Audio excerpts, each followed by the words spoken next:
আসসালামু আলাইকুম ওয়া রাহমাতুল্লাহ। আজ আমরা কোরআনের একটি বিশেষ সূরা নিয়ে গভীর সফরে বের হব। এই সূরা হল সূরা আল কাহফ, কোরআনের 18তম সূরা, মক্কায় অবতীর্ণ, মোট 110 আয়াত নিয়ে গঠিত। এর প্রতিটি অংশে এমন শিক্ষা ও রহস্য রয়েছে যা কিয়ামত পর্যন্ত মানবজাতির জন্য প্রেরণা হয়ে থাকবে। নবী করিম সাল্লাল্লাহু আলাইহি ওয়াসাল্লাম বলেছেন, যে ব্যক্তি প্রতি শুক্রবার সূরা আল কাহফের প্রথম 10 আয়াত অথবা শেষ 10 আয়াত পড়বে, সে দাজ্জালের ফিতনা থেকে নিরাপদ থাকবে। এর মানে হল, এই সূরার ভেতরে রয়েছে আধ্যাত্মিক ঢাল যা বিশ্বাসীদের অটল করে রাখবে। এই সূরায় 4টি বড় কাহিনী রয়েছে। প্রতিটি কাহিনী আলাদা এক রহস্য, আলাদা এক শিক্ষা।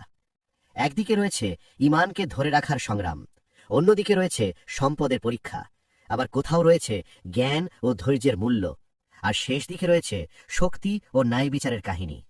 আর এই 4টি কাহিনীকে একত্র করলে আমরা 4টি মূল ফিতনা পাই: ঈমানের পরীক্ষা, সম্পদের পরীক্ষা, জ্ঞানের পরীক্ষা আর ক্ষমতার পরীক্ষা।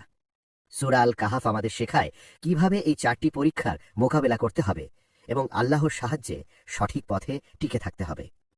প্রথম অধ্যায়ে আমরা আলোকপাত করব আসহাবে কাহফের কাহিনীর উপর। প্রাচীন রোমান সাম্রাজ্যের একটি যুগে, যখন শিল্প ও মূর্তি পূজা সর্বত্র ছড়িয়ে পড়েছিল, তখন কিছু যুবক সত্যের সন্ধানে বের হয়েছিল। তারা সমাজের সুবিধাভোগী নয়, বরং সাধারণ যুবক, কিন্তু তাদের হৃদয়ে ছিল আল্লাহর ভয়। যখন তারা দেখল চারপাশে সবাই মিথ্যা দেবতার পূজা করছে, তারা ঘোষণা করল, আমাদের রব শুধু আকাশ ও জমিনের মালিক আল্লাহ। এই ঘোষণা ছিল বিপজ্জনক, কারণ শাসকরা চাইত সবাই তাদের তৈরি মিথ্যা দেবতার পূজা করুক। যারা ভিন্ন মত প্রকাশ করত তাদের নির্যাতন করা হতো, মৃত্যুদণ্ড দেওয়া হতো। কিন্তু এরা ভয় পেল না। তারা সমাজের ভয়ে নতি স্বীকার করল না, বরং তারা সিদ্ধান্ত নিল আল্লাহর ছাড়া কারো কাছে মাথা নত করবে না। তাদের সংখ্যা ছিল অল্প। কোরআন তাদের সংখ্যা নিয়ে কোনো নির্দিষ্ট তথ্য দেয়নি, তবে বলা হয়েছে তাদের সংখ্যা নিয়ে তর্ক করার দরকার নেই, কারণ আসল শিক্ষা হল তাদের ঈমান ও ত্যাগ। এই যুবকরা যখন বুঝল শহরে থাকা সম্ভব নয়, তারা শহর ছেড়ে পাহাড়ের দিকে রওনা হল। সেখানে একটি গুহায় আশ্রয় নিল। আল্লাহ তাআলা তাদেরকে বিশেষ রহমত দিলেন। তারা গুহায় প্রবেশ করার পর এমনভাবে ঘুমিয়ে পড়ল যে তাদের শরীর শতাব্দীর পর শতাব্দী অক্ষত থাকল। সূর্যের আলো তাদের গায়ে লাগত না, কেবল পাশ ঘেঁষে চলে যেত। তাদের দেহকে আল্লাহ ঘুরিয়ে দিতেন যাতে শরীর ক্ষতিগ্রস্ত না হয়। তাদের কুকুরটিও গুহার দ্বারে শুয়ে থাকত, যেন পাহারা দিচ্ছে। এই ঘুম ছিল প্রায় 309 বছর। যখন তারা জেগে উঠল, তখন পৃথিবী বদলে গেছে। একসময় যে সমাজে শিরক প্রভাবশালী ছিল, সেই সমাজে তাওহীদ প্রতিষ্ঠিত হয়েছে। তারা বুঝল তাদের এই বিস্ময়কর ঘুম ছিল আল্লাহর এক নিদর্শন। আসহাবে কাহফ আমাদের শেখায়, ঈমানের জন্য যুবকরা যদি দৃঢ় থাকে, তাহলে আল্লাহ তাদের জন্য অদৃশ্য সাহায্য করেন। যুগে যুগে যারা সত্যের পক্ষে দাঁড়িয়েছে, আল্লাহ তাদেরকে রক্ষা করেছেন। যুবক বয়সেই ঈমানের শক্তি সবচেয়ে বেশি হয়, আর সেই শক্তিকে আল্লাহর পথে ব্যবহার করলে তার প্রভাব শতাব্দীর পর শতাব্দী টিকে থাকে। সূরা আল কাহফের দ্বিতীয় কাহিনী হল 2 বাগানের মালিক। এটি মূলত সম্পদ ও ধন দৌলতের পরীক্ষার একটি চিত্র। এই কাহিনীতে আল্লাহ তাআলা আমাদের দেখিয়েছেন কিভাবে ধন সম্পদ মানুষকে বিভ্রান্ত করতে পারে এবং কিভাবে অহংকার একজনকে ধ্বংসের দিকে নিয়ে যেতে পারে। ঘটনাটি এমন একজন ধনী ব্যক্তিকে কেন্দ্র করে, যিনি ছিলেন সম্পদশালী, জমি বাগান ও ধন দৌলতে পরিপূর্ণ। আল্লাহ তাকে 2টি বিশাল বাগান দান করেছিলেন। প্রতিটি বাগানে ছিল আঙ্গুরের লতাগুল্ম, খেজুরের গাছ এবং নানা রকম ফলমূল। বাগানগুলো শুধু ফলেই পরিপূর্ণ ছিল না, বরং মাঝখানে নদী প্রবাহিত হতো, যা বাগানকে সজীব রাখত। পানি ও উর্বর মাটির কারণে সেখানে প্রচুর ফসল হতো। এছাড়া চারপাশে সবুজ শ্যামল পরিবেশ, ফলের প্রাচুর্য, শস্যের বৃদ্ধি সবকিছুই ছিল এক বিস্ময়কর অনুগ্রহ। ধনী ব্যক্তি এই অনুগ্রহ দেখে কৃতজ্ঞ হওয়ার বদলে অহংকারে মেতে উঠল।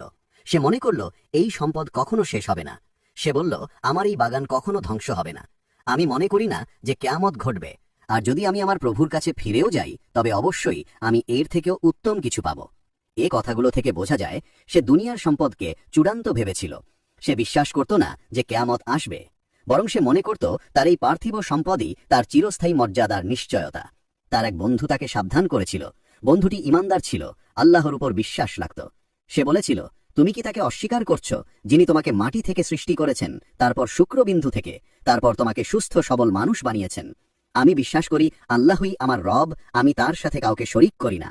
যদি তুমি তোমার বাগানে প্রবেশ করার সময় বলবেই, মাশাআল্লাহ, লা কুওয়াতা ইল্লা বিল্লাহ, তাহলে ভালো হতো। কিন্তু ধনী ব্যক্তি এসব উপদেশ শুনল না, বরং আরো গর্বে মেতে উঠল। তখন আল্লাহর পক্ষ থেকে এক বিপদ নেমে এলো। রাতারাতি তার বাগান ধ্বংস হয়ে গেল, পানি শুকিয়ে গেল, ফল ঝরে গেল, বৃক্ষগুলো ভেঙে পড়ল। যেসব বাগান একসময় সবুজে ভরা ছিল তা পরিণত হল শূন্য মরুভূমিতে। ধনী ব্যক্তি সকালে যখন তার বাগান দেখতে গেল, সে হতবাক হয়ে পড়ল। সে হাত মচকাতে লাগলো, দুঃখ করতে লাগলো, আফসোস করতে লাগলো, হায় যদি আমি আমার রবকে অস্বীকার না করতাম, যদি আমি তার সাথে কাউকে শরিক না করতাম। কিন্তু তখন আফসোস করার কোনো সুযোগ রইল না, কারণ আল্লাহর শাস্তি এসে গেছে। এই কাহিনীর শিক্ষা অত্যন্ত গভীর। আল্লাহ তাআলা আমাদের জানাচ্ছেন, ধন সম্পদ কখনো স্থায়ী নয়। আজ যা আছে তা কাল নাও থাকতে পারে। সম্পদ আল্লাহর পক্ষ থেকে একটি পরীক্ষা। ধনী হওয়ার মধ্যেও ফিতনা আছে, গরিব হওয়ার মধ্যেও ফিতনা আছে। যারা সম্পদশালী তাদের মনে রাখতে হবে, সম্পদকে আল্লাহর পথে ব্যবহার করতে হবে। দান, সদকা, জাকাত, মানব সেবায় ব্যয় করতে হবে। অহংকার করা যাবে না। আর যারা কম সম্পদশালী তাদের মনে রাখতে হবে, সম্পদ কখনোই মানুষের মর্যাদার চূড়ান্ত মানদণ্ড নয়। এই কাহিনী আসলে দুনিয়ার ধন সম্পদের অস্থায়ী স্বভাবকে স্পষ্ট করে দেয়। যত বড় সম্পদই হোক, আল্লাহ চাইলে মুহূর্তে তা ধ্বংস হয়ে যেতে পারে। তাই মানুষকে বলা হয়েছে, সম্পদ ও সন্তান কেবল দুনিয়ার সৌন্দর্য, কিন্তু স্থায়ী কল্যাণ হল সৎকর্ম। এখানে আমরা বুঝতে পারি, আল্লাহ তাআলা দুনিয়ার বাগান ও সম্পদের উদাহরণ দিয়ে আসল শিক্ষা দিয়েছেন। চিরস্থায়ী বাগান হল জান্নাত। জান্নাতের বাগান কখনো শুকিয়ে যাবে না, কখনো ধ্বংস হবে না। দুনিয়ার বাগান ক্ষণস্থায়ী, কিন্তু জান্নাতের বাগান চিরস্থায়ী। সূরা আল কাহাফের তৃতীয় কাহিনী হল হযরত মুসা আলাইহিসসালাম ও খিজির আলাইহিসসালামের সাক্ষাৎ। এই ঘটনাটি এক অসাধারণ শিক্ষার প্রতীক, যেখানে আল্লাহ তাআলা মানুষের সীমিত জ্ঞান ও আল্লাহর অসীম জ্ঞানের পার্থক্য আমাদের সামনে তুলে ধরেছেন। ঘটনাটি শুরু হয় যখন মুসা আলাইহিসসালাম তার কওমের কাছে ভাষণ দিচ্ছিলেন। মানুষ তাকে প্রশ্ন করল, পৃথিবীর সবচেয়ে জ্ঞানী ব্যক্তি কে? মুসা আলাইহিসসালাম তখন বললেন, আমি। তিনি ভুল বলেননি, তবে তিনি এই কথাটি আল্লাহর প্রতি ইলমের চূড়ান্ত মালিকানা সমর্পণ না করে নিজের অবস্থান থেকে বলেছিলেন। তখন আল্লাহ তাআলা তাকে শিক্ষা দিলেন যে জ্ঞানের দুনিয়া অসীম এবং আল্লাহ যাকে ইচ্ছা করেন তাকে বিশেষ জ্ঞান দান করেন। আল্লাহ তাআলা মুসা আলাইহিসসালামকে জানালেন, একজন বান্দা আছেন যিনি এমন কিছু জ্ঞান রাখেন যা মুসা আলাইহিসসালামের জানা নেই। তাকে বলা হলো আব্দুন মিন ইবাদিনা, অর্থাৎ আমার এক বান্দা যিনি আল্লাহর কাছ থেকে বিশেষ জ্ঞান প্রাপ্ত। তিনি হচ্ছেন খিজির আলাইহিসসালাম। মুসা আলাইহিসসালাম তখন খিজির আলাইহিসসালামের সাথে দেখা করতে যাত্রা করলেন। তার সঙ্গী ছিলেন যুবক ইউশা ইবেন নুন। আল্লাহ তাকে নির্দেশ দিয়েছিলেন যে মাছ হারানোর স্থানে তিনি খিজির আলাইহিসসালামকে পাবেন। যাত্রার এক পর্যায়ে তারা একটি পাথরের পাশে বিশ্রাম নিলেন। তখন মাছটি জীবিত হয়ে সাগরে চলে গেল। মুসা আলাইহিসসালাম পরে বুঝতে পারলেন এটাই সেই স্থান যেখানে খিজির আলাইহিসসালামের সাথে দেখা হবে। অবশেষে তিনি খিজির আলাইহিসসালামের সাথে সাক্ষাৎ করলেন। মুসা আলাইহিসসালাম তাকে বললেন, আমি কি আপনার সাথে থাকতে পারি, যাতে আপনি আমাকে শেখানো জ্ঞান থেকে কিছু শেখাতে পারেন? খিজির আলাইহিসসালাম বললেন, আপনি আমার সাথে ধৈর্য ধরে থাকতে পারবেন না। আপনি এমন কিছু দেখবেন যেগুলো আপনার বোধগম্য হবে না। মুসা আলাইহিসসালাম প্রতিশ্রুতি দিলেন, ইনশাআল্লাহ আমি ধৈর্য ধরব এবং আপনার কোনো নির্দেশ অমান্য করব না। তখন শুরু হলো তাদের তিনটি ঘটনার যাত্রা। প্রথম ঘটনাটি ছিল, তারা একটি নৌকায় চললেন। খিজির আলাইহিসসালাম হঠাৎ নৌকায় একটি ছিদ্র করে দিলেন। মুসা আলাইহিসসালাম বিস্মিত হয়ে বললেন, আপনি কি মানুষদের ডুবিয়ে দেওয়ার জন্য নৌকায় ছিদ্র করেছেন? খিজির আলাইহিসসালাম বললেন, আমি কি আপনাকে বলিনি যে আপনি ধৈর্য ধরতে পারবেন না? মুসা আলাইহিসসালাম ক্ষমা চাইলেন। দ্বিতীয় ঘটনা, তারা এক কিশোরের সাথে সাক্ষাৎ করলেন। খিজির আলাইহিসসালাম হঠাৎ সেই কিশোরকে হত্যা করলেন। মুসা আলাইহিসসালাম ক্ষুব্ধ হয়ে উঠলেন, আপনি কি একজন নির্দোষ প্রাণকে হত্যা করলেন? এটা তো ভয়ঙ্কর অপরাধ। খিজির আলাইহিসসালাম আবার বললেন, আমি কি বলিনি যে আপনি ধৈর্য ধরতে পারবেন না? মুসা আলাইহিসসালাম আবার ক্ষমা চাইলেন। তৃতীয় ঘটনা, তারা এক জনপদে প্রবেশ করলেন। সেখানকার মানুষ তাদের আপ্যায়ন করল না, কিন্তু খিজির আলাইহিসসালাম সেখানে একটি ভেঙে পড়া দেয়াল মেরামত করে দিলেন। মুসা আলাইহিসসালাম বললেন, আপনি চাইলে এর জন্য মজুরি নিতে পারতেন। তখন খিজির আলাইহিসসালাম বললেন, এবার আমাদের বিচ্ছেদের সময় এসে গেছে, আমি আপনাকে ব্যাখ্যা করব। তিনি ব্যাখ্যা করলেন, প্রথম ঘটনাটি ছিল, নৌকার মালিকরা ছিল গরিব। সাগরে এক রাজা ছিল যিনি সব নৌকা জোরপূর্বক দখল করতেন। আমি নৌকায় ত্রুটি করে দিলাম যাতে রাজা সেটি দখল না করে। দ্বিতীয় ঘটনাটি ছিল, সেই কিশোর ছিল অবাধ্য ও কাফের প্রকৃতির। যদি সে বড় হতো তাহলে তার বাবা মাকে অবিশ্বাসের দিকে টেনে নিত। আল্লাহ তার পরিবর্তে তাদের জন্য একটি ভালো সন্তান দান করতেন। তৃতীয় ঘটনাটি ছিল, দেয়ালটি ছিল দুই ইয়াতিম ছেলের। তাদের পিতার রেখে যাওয়া ধনরত্ন দেয়ালের নিচে লুকানো ছিল। আল্লাহ চাইতেন তারা বড় হলে সেই ধন পাবে, তাই আমি দেয়ালটি মেরামত করলাম। এই তিনটি ঘটনা আমাদের বোঝায়, মানুষের সীমিত জ্ঞান আল্লাহর অসীম হিকমতকে বুঝতে পারে না। যেটা আপাত দৃষ্টিতে ক্ষতি মনে হয়, সেটাই আল্লাহর পক্ষ থেকে কল্যাণ হতে পারে। এই কাহিনীর মাধ্যমে আল্লাহ তাআলা শিক্ষা দিয়েছেন, মানুষের উচিত ধৈর্য ধরা, আল্লাহর ফাইসালার উপর ভরসা রাখা। আমাদের জ্ঞান সীমিত, কিন্তু আল্লাহ সবকিছু জানেন। সূরা আল কাহাফের চতুর্থ কাহিনী হল জুলকারনাইন নামক ন্যায়পরায়ণ ও শক্তিশালী শাসকের ঘটনা। কোরআনে তার নাম উল্লেখ আছে, তবে তিনি কে ছিলেন তা স্পষ্টভাবে বলা হয়নি। তবে ইসলামী ব্যাখ্যাকারগণ তার পরিচয় সম্পর্কে নানা আলোচনা করেছেন। আল্লাহ তাআলা কোরআনে তার চরিত্রকে তুলে ধরেছেন একজন ন্যায়বান, জ্ঞানী, শক্তিশালী এবং আল্লাহ ভীরু শাসক হিসেবে। আল্লাহ তাকে ক্ষমতা, জ্ঞান এবং পৃথিবীর নানা স্থানে ভ্রমণের সামর্থ্য দিয়েছিলেন। তিনি পৃথিবীর পশ্চিম প্রান্তে পৌঁছালেন, পূর্ব প্রান্তে পৌঁছালেন এবং বিভিন্ন জাতির সাথে সাক্ষাৎ করলেন। যেখানেই তিনি গেছেন সেখানেই ন্যায় প্রতিষ্ঠা করেছেন, অত্যাচারীদের শাস্তি দিয়েছেন এবং সৎ মানুষদের সুরক্ষা দিয়েছেন। পশ্চিম প্রান্তে ভ্রমণ। কোরআনে বলা হয়েছে তিনি পশ্চিম প্রান্তে পৌঁছালেন, যেখানে সূর্য ডুবছিল এক কাদামাটির ঝর্ণার মতো স্থানে। সেখানে তিনি এক সম্প্রদায়কে পেলেন। আল্লাহ তাকে নির্দেশ দিলেন, তুমি ইচ্ছা করলে তাদের শাস্তি দিতে পারো, আর ইচ্ছা করলে তাদের সাথে ভালো ব্যবহার করতে পারো। তিনি বললেন, যারা সীমা লঙ্ঘন করবে আমি অবশ্যই তাদের শাস্তি দেব, আর যারা ঈমান আনবে ও সৎকর্ম করবে তাদের জন্য উত্তম প্রতিদান রয়েছে।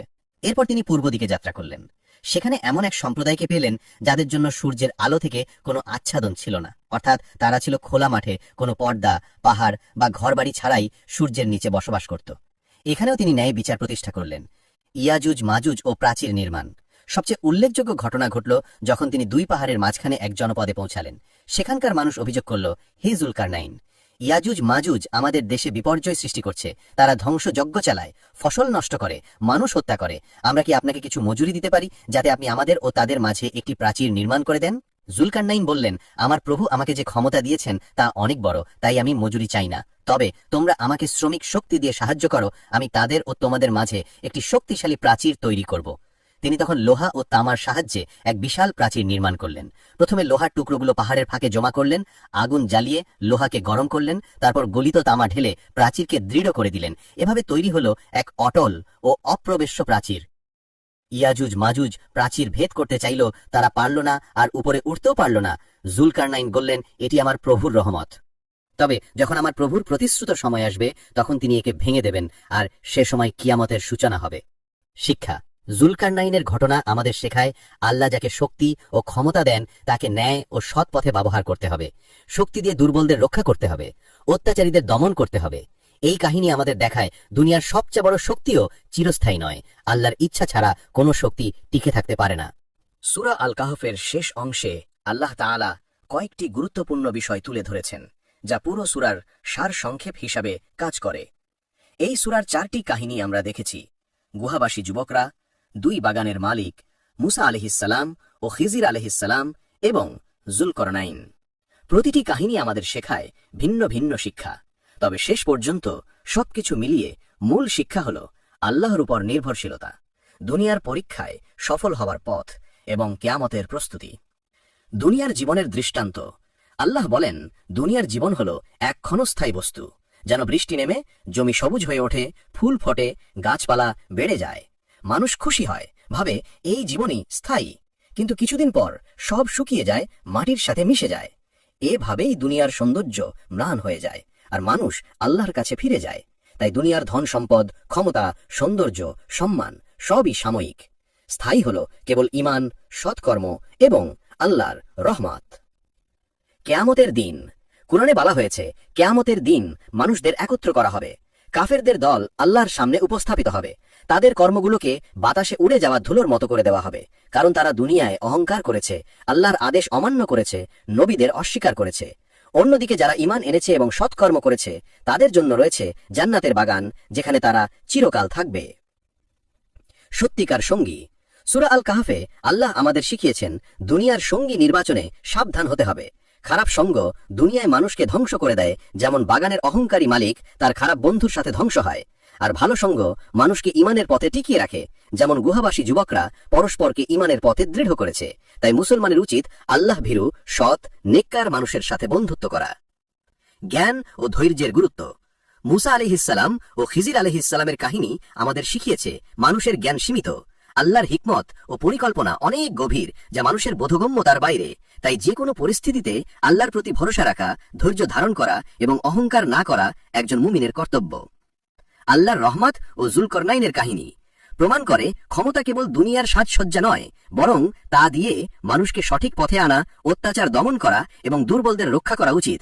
ইয়াজুজ মাজুজের প্রাচীর ছিল আল্লাহর রহমতের নিদর্শন, তবে আল্লাহর প্রতিশ্রুত সময় এলে সেটি ভেঙে যাবে। এর মাধ্যমে মানুষকে মনে করিয়ে দেওয়া হলো, দুনিয়ার কোনো শক্তি চিরস্থায়ী নয়, কেবল আল্লাহর শক্তি স্থায়ী।